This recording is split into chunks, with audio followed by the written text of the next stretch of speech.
What is up, everybody? Sam Dog, the infamous 253, coming at you guys with the game preview for the Seahawks versus Packers Divisional round in Lambeau Field this Sunday. I'm joined by Brendon Nelson. Brendon, say what's up really quick. Hold on, I gotta shut my door really quick. Hello, everybody. It's good to be back on the show with Sam. We got a big one this weekend. Yep, huge one, and a chance to exercise some demons. We have not won in Lambeau Field since 1999, and Packers haven't won in Seattle since 2008, so it's like, but our drought in Lambeau Field's been way, way longer than that, and we have a chance to go out there and exercise some demons.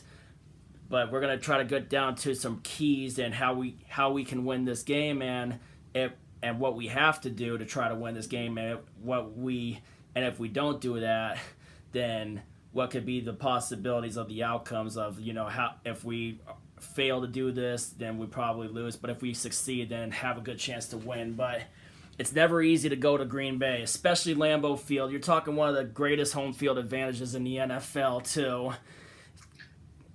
Right. And it makes sense why it would be hard to win in Green Bay. They usually have a good team. They usually have a strong roster. And they play in some extreme conditions, especially at this time of the year.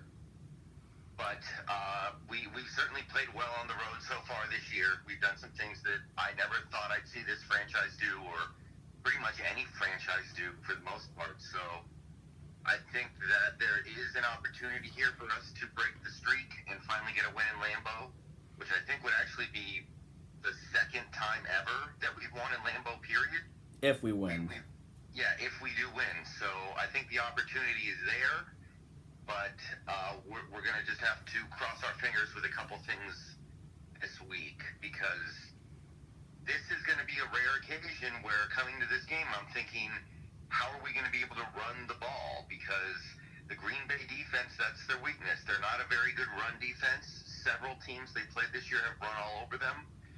The Eagles were able to beat them with the running game. The Cowboys were able to successfully run the ball on them, although they still lost. And they have a very strong pass defense anchored by their two star pass rushers in Zadarius Smith and Preston Smith. Yep. They have good cornerbacks. So it's kind of unfortunate that we're going into this game with a fourth-string running back and two guys who were not even in the NFL until 6 weeks ago on the roster. But that's the situation we find ourselves in. So I'm very interested to see what the game plan is going to be, and I'm interested to see if we can actually execute it. Yeah, and we know last game Joey Hunt was getting bullied most of that game by Fletcher Cox, and the question is, do you think that he'll get bullied by Zadarius Smith up the middle, just like he was Fletcher Cox last week? Him being in the middle, I think it's more likely he's going to have to deal with Kenny Clark, which is another problem as well. Kenny Clark is not a huge name like Fletcher Cox or even the Smith brothers, but he is a good interior defensive lineman, and he is going to create some problems. So we are going to have to do some work to try to mask his deficiencies as a blocker. So we really have to hope we get Mike Upati back. We have to hope we get Dwayne Brown back. Also throw in George Fant while we're at it, just because he plays a big role as the sixth offensive lineman who comes off the bench in those big sets we have. And that could end up really deciding whether or not we have a good chance to win this game. How many offensive linemen are we going to have to take the load off of a guy like a Joey Hunt, who is just overmatched in a lot of these matchups against defensive tackles? Yeah. And then also the secondary, you got the former Chicago Bear, Amos. You also got Jari Alexander, and then of course you got former Washington Husky Kevin Kane, and yeah, they have a very good secondary. Yep. They do, however, give up a lot of big plays, and that's something that the 49ers were able to hit them with a few times. Statistically speaking, their pass defense has been solid, but they have given up some big plays. So hopefully there's an opportunity for guys like Lockett and Metcalf to make plays deep down the field and really shorten the game, or shorten some drives and make it take the load off the offense. Yeah. And then, of course, now you go to the offensive side of the ball for Green Bay, where they've been thriving a lot on their running game with Aaron Jones and Jamal Williams. running the ball. They've been riding that running game a little bit, and I don't know what we're going to get from the Seahawks defense from week to week. It's a really confusing time. Last week, they played pretty well. They held Philadelphia to 9 points. They got 7 sacks. But we have not forced a turnover in 3 games now. We've gone 3 straight games with no turnovers. And we were able to win last week because Philadelphia was just very inefficient in the red zone. They weren't able to finish their drives. They had 5 good opportunities to get in the end zone, and they converted on none of them. And that's why we were able to win that game. But I am a little concerned about what a guy like Aaron Rodgers can do on third down and maybe some key fourth downs against this defense, because I still am not really thinking it's a great defense just because they held the team to 9 points. I think that Rodgers has not had his best season, but he's still a lot more dangerous than a guy like a Josh McCown, who we got to play last week. So I don't know what I can expect from this defense going into this game. And obviously, it's big to have Quandre Diggs back. We saw that. Having Quandre Diggs on the field really allowed Bradley McDougald to have one of his best games of the season, in my opinion. And he adds a lot. Having Clowney back adds a lot. He had a big game against the Eagles as well. Yeah. But, I mean, we are playing a much better quarterback this week. And Aaron Rodgers hardly turns the ball over. That's a known fact. We need to find a way to force a couple turnovers in this game. It's tough for me to believe that we're going to be able to win this game if we can't force at least a turnover or 2. Yeah. So that's the big challenge for me. Moving on from Rodgers is not the killer that he used to be. He's not. I don't think he's going to drop 40 points on us or anything like that. He's not that kind of quarterback anymore. But if he can just protect the ball and manage the game, it's going to be really tough for us to win. So we need to force him to make some key mistakes. And it's hard to make Aaron Rodgers make mistakes. But moving on to that point, we got the receiving core. The best receiver that Green Bay has is Davante Adams. You got to put we've seen that firsthand last year in our Thursday night game where he hit that bomb on Shaquem Griffin, where Rodgers was able to hit Adams on a bomb to Shaquem Griffin. They set him up a good field position. And I can't remember whether or not we held him to a field goal on that drive in that game last year in Seattle. But Davante Adams is a key receiver you have to try to shut down. And then, but other than him, the other receivers, it's been so-so. Geronimo Allison has made some plays, and then of course you got freaking Lazard, you got Robert Tonyan, you got Marquez Valdez-Scantling, and then, of course, the tight ends, you got former Seahawk and former New Orleans Saint Jimmy Graham, and then you also got Mercedes Lewis. Tight end coverage is going to be huge, but mostly it's going to be covering these receivers, especially a guy like Davante Adams. Yeah, the good news is their talent at wide receiver is almost entirely concentrated in that one player. Some of the other guys, they occasionally make some decent plays, like Matt Lazard, like Geronimo Allison. Some of those guys occasionally will make a play, but Adams is far and above their best guy. So we have a guy who has spent most of this year playing like a true number 1 cornerback in Shaquille Griffin. So we should be able to, if we feel we need to, because sometimes we choose not to do this, have Shaquille Griffin follow Adams around on the field. Because I like Trey Flowers personally, but he had a bit of a rough go of it last week. And if we allow Green Bay to dictate those matchups, I imagine they're going to try to get Adams against Flowers a lot. And Trey needs to be turned around more so he doesn't draw a pass interference flag. He needs to be turned around so he can try to play the ball to try to either get an interception or just force an incompletion. Yeah. So he's, I think, kind of going through what Shaquille went through last year. Last year, Shaquille did not have a great season after having a really nice rookie year. And I think Trey is going through some similar stuff. I think we're going to see a much better version of him next year. But, I do not want to leave Trey Flowers one-on-one against Adams. I do not want to put him in that position. And hopefully, if we end up needing to, and that'll be determined by the coaching staff as this game goes on, if we need to, we can have Shaquille follow him around.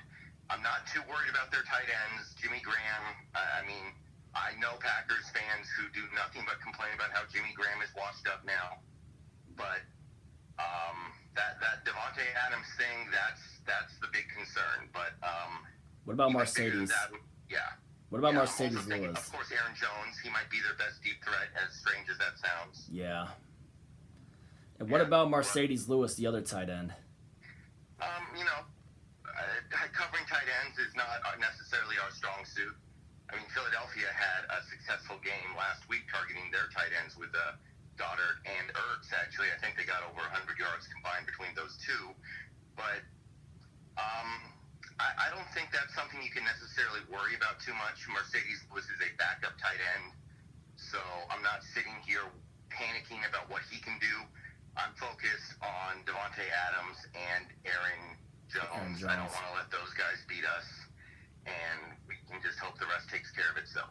And then, of course, when he also shines at also a receiver, there's Marquez Valdez-Scantling, who played at UCF with the Griffin Bros. But another key is for our defensive wise is, can Jadeveon Clowney be a factor in stopping the run and we need our guys to be able to. Another key way to beat you gotta pressure Aaron Rodgers, and you gotta be able to sack Aaron Rodgers, and you can't give Rodgers any room to run, because there are times where Aaron Rodgers can run the ball if he's given an open lane to run for a big chunk of yards and a first down. Is we got to be able to keep Rodgers in the pocket and be able to get pressure on him and sack him, or flush him out and sack him. Both ways, whatever works for that. Is we got to get pressure and be able to force Aaron Rodgers to make errant throws and possibly throw interceptions, or if we can get a hand on him, maybe try to strip the ball from him. And this needs to be a game where Jadeveon Clowney and Quentin Jefferson and Jaron Reed need to go off on that. Yeah, and that's where I'm concerned. I don't have a ton of faith in our pass rush because, watching that Eagles game, I know we got 7 sacks. I know the defensive line got a lot of sacks. But that's a different team with Green Bay now, because they're much more healthier than what the Eagles were. Yeah, and a lot of those sacks that we got were on broken plays where the quarterback basically just ran forward and fell down. There were a lot of plays like that where the coverage was holding up really well against some substandard Eagles receivers, and we were able to generate some sacks. But the defensive line continues to be probably the thing on this team that concerns me the most. Yep. Because they're just not getting it done. I was looking at the snap counts from last week about how basically, Ziggy Ansah, we don't know if we're going to have him this week or not. And I'm thinking about who do we have who can replace his snaps if we don't have him. And it just gets very thin. We have some guys up there who just haven't made a big impact this year, like Brandon Jackson. Maybe you throw Shaquem Griffin in there as well, because technically he's only made one big play in pass rush all season long. But, quite simply, we just need them to show up. I mean, Jaron Reed has only had really 1 or 2 big games this year rushing the passer. And he's playing for a contract. So now more than ever, we need him to go out there and make a big play. So hopefully this is the week. This has to be the week big time. We want to try to keep our season alive. And then also, not to mention with, having family back in Wisconsin. So in my family, on my mom's side of the family, having that having all the family disputes, Seahawks versus Packer wise, so there's that in my family. Right. Yeah, so that's the fun part of it. The number one thing I'm really looking at for this game is the thing that everybody should be watching over the next couple days is, are we going to have enough offensive linemen to go out there and do what we need to do? Because there was one little oddity about the game we played against the Eagles last week. We had 0 sets with 6 offensive linemen, which, we love to use those sets. We like to put George Fant as the 6th offensive lineman and just overpower teams because of our size and strength. We were unable to do that last week because the entire left side of the offensive line was missing.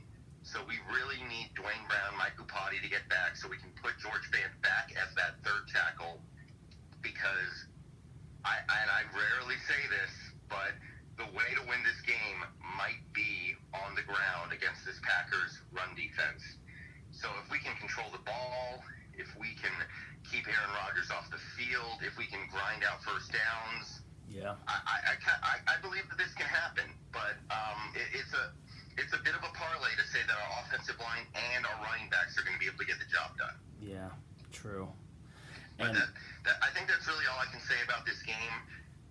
It's going to be very interesting to see how we utilize what talent we have on offense, because there's no doubt that, especially right now, the majority of our offensive talent is focused in the passing game, and this might be the kind of matchup where you need to emphasize the running game. So can we find a way through? I mean, we'll know after Sunday afternoon. Yeah, but I never sleep. You know, for any other one of the rivals, there are teams I never sleep on though with certain quarterbacks, and one of the three quarterbacks I've said it on past videos before that I never sleep on is Aaron Rodgers. Right. Rodgers is one of those quarterbacks I never sleep on. Obviously, along with Drew Brees and Tom Brady. Yeah. He's up there with my don't sleep on him. You know what I mean? Sure. Yeah. But I think that's really all you can say about this one. So, this is an opportunity. You don't usually get to play a 13-3 team in the playoffs that has this many weaknesses. But there are some holes in that team that we can exploit. But our team has problems too, so there's no guarantee we're going to be able to exploit them. But we have this opportunity. Yeah, but let's also remember that they could exploit us too. Yeah, and that's really all I got to say about this one. Yeah. Man, but it's going to be tough. It's usually, going to, like we mentioned, it's hard to go to Lambeau Field and win a playoff game during this time of the year when you have all the cold weather elements and factors and playing on that grass field and, of course, that Green Bay fan base and just, it's one of, like we mentioned, it is one of the hardest places ever to go during the playoffs, and there are teams that like to try to avoid it, It's just fortunate, that we have to go there, but Minnesota, who knows if what would have happened with that one when Minnesota beat the Saints to set that stage for when we were to beat the Eagles to go to Lambeau. But whatever happens this week happens, and it's c'est la vie, it's football, and tell you what, we do hope for the best outcome, but we're going to be realistic about what we have to do to win and what if we fail, how we could lose the game. But obviously we want to win this game badly. Yeah. And like my buddy Dallas said, it's time to exercise those demons that we've had in Lambeau Field. Just like we exercised the Pittsburgh demons in week 2, we got to exercise our demons at Lambeau Field. Okay, yeah. That's just the way we put it out there, you know what I mean? I understand. Is there any other points you want to put out there? No, I'm good. Yeah, and then of course it's a battle between me and my family.